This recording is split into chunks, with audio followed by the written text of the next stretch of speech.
Picture a dragonfly the size of a hawk gliding through shadowy forests of towering club moss and fern trees. That's Meganeura, a late Carboniferous griffinfly with a wingspan around 70 centimeters, known from exquisitely preserved wings in France's Commentry coal basin. It wasn't a modern dragonfly, but a cousin in the extinct order Meganeura. We're told giant bugs happened because Earth's air was stuffed with oxygen. Sounds neat, but is it the whole story? Tonight, we'll pull evidence from fossils, fire, and flight to find out what really let Meganeura get so big. Start with the rock-solid part, the fossils. The Commentry deposits captured astonishing detail. Wing veins like road maps. That venation lets paleontologists pin Meganeura's identity and estimate its span with confidence, even though soft tissues are gone.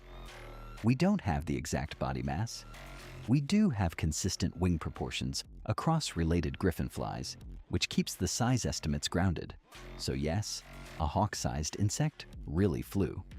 The question is why this size zone opened, then later closed, across deep time. To test the oxygen idea, we need the atmosphere's receipts. Geochemical models like GeoCarbSol reconstruct ancient oxygen levels using isotopes and global cycles. Their answer for the late Carboniferous Permian: oxygen peaked high, near 30%, well above today's 21. That's a big physiological deal. And independent wildfire clues agree. Sedimentary charcoal is fossilized fire, and you don't get widespread natural fire unless oxygen clears a combustion threshold. In the late Paleozoic, charcoal is everywhere. So hyperoxia wasn't a rumor. It happened. But saying more oxygen, bigger bugs, is too simple. Oxygen sets a ceiling. It doesn't push a lineage up to it. Think of it like a tall gym ceiling that allows a high toss. Someone still has to throw.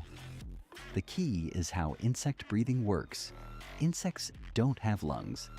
They pipe oxygen through branching tubes called tracheae. As bodies scale up, those tubes claim more and more space just to keep oxygen flowing. Too little oxygen and flight stalls? Raise oxygen and suddenly a larger flyer can keep its muscles fed without turning into a backpack of air tubes. Modern experiments back that logic. In living dragonflies, flight metabolism is oxygen sensitive. Under richer oxygen, CO2 output, and thus aerobic power, rises. Under lower oxygen, performance drops. Importantly, the bigger the flyer, the narrower the safety margin under hypoxia. Push size up, and oxygen delivery becomes the bottleneck. Paleozoic hyperoxia would have loosened that choke point. It didn't magically grow wings. It made flight at large size aerodynamically and metabolically possible for certain designs, including Meganeura's broad, high-aspect wings. Inside the body, the cost is visible. Synchrotron scans of modern beetles show that as insects get bigger, the tracheal system hogs a larger share of body volume. That scaling pressure doesn't vanish. Higher oxygen just buys breathing room. So when the late Carboniferous atmosphere hit a high oxygen window, tracheal constraints eased. A griffinfly could invest in strong flight muscles and still deliver enough O2 through tubes. The ceiling lifted, and some lineages touched it. Many others stayed modest. Oxygen allowed, but ecology decided. Here's the twist that keeps the oxygen story honest. Through the Paleozoic and into the Mesozoic, maximum insect wing size does track oxygen until it doesn't. Macroanalyses show that after the early Cretaceous, the correlation weakens as birds take over the air. That timing screams ecosystem change. Aerial vertebrate predators bring speed, maneuverability, and new hunting styles. Under that pressure, a giant, sail-like insect may become an oversized target.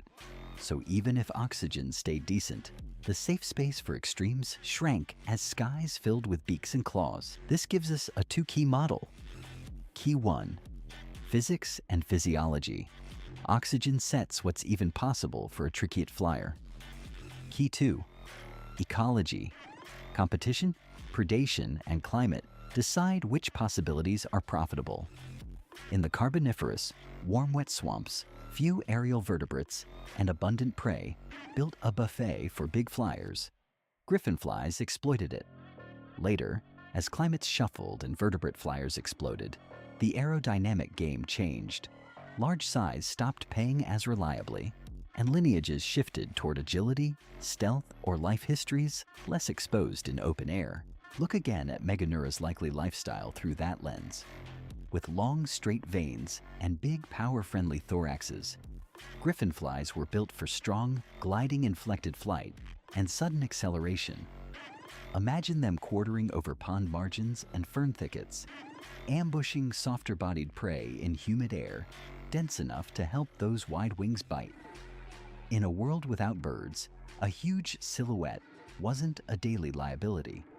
The air itself, rich in oxygen, helped their muscles and their tracheae keep up when action spiked. Now for a myth check. Meganeura was a giant dragonfly. Not quite. It's a Meganeura, an extinct cousin, not a crown odonate. Convergent shapes, different family tree. Another myth? All carboniferous insects were huge. No. Gigantism hit particular clades and windows. Many insects stayed small, filling leaf litter, wood, and canopy niches. The take-home is pattern, not blanket rule. When oxygen windows opened and ecology permitted, some flyers pushed size up. When windows closed or predators changed the math, maximum size slid back. The fire record sharpens the timing. Charcoal abundance spikes align with periods when oxygen crossed the ignition threshold, implying global atmospheres that could support big flames and big flyers. But those records and models also show oxygen wasn't a smooth ramp.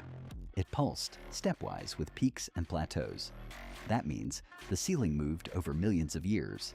A lineage rising under one plateau might stall or shrink under the next.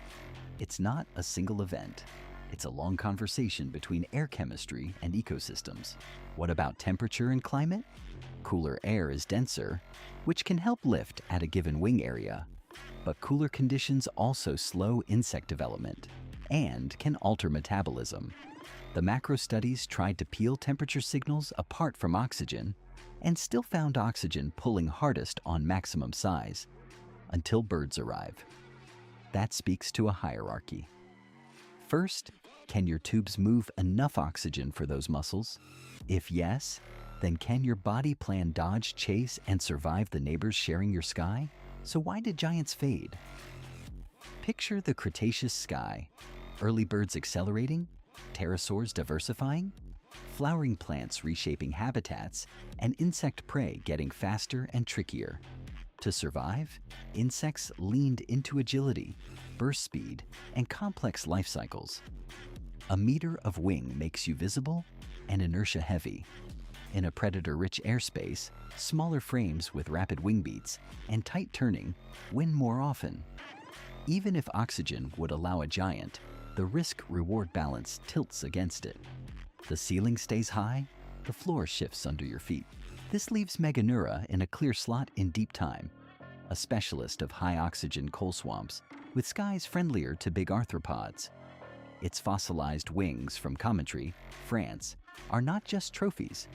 They're timestamps in Earth's respiratory history. Every vein sketch marks an era when air chemistry, fire, and food webs synced to let an insect stretch hawk-wide and still fly. That's the story worth keeping. Not oxygen did it alone, but oxygen opened the door and ecology decided who walked through. Pulling it together, here's the rule of thumb. If tracheae are your plumbing, oxygen controls the water pressure. Raise pressure and the upstairs shower works. Big muscles can fire. But whether you build a penthouse at all depends on the neighborhood. Are there hawks in the hallway? Are the stairs on fire? In the Carboniferous, the pressure was high and the hallways were quiet. Meganeura rose. Later, the pressure wobbled, the halls filled with new tenants, and giants lost their edge. Which knob do you think mattered most where you live today?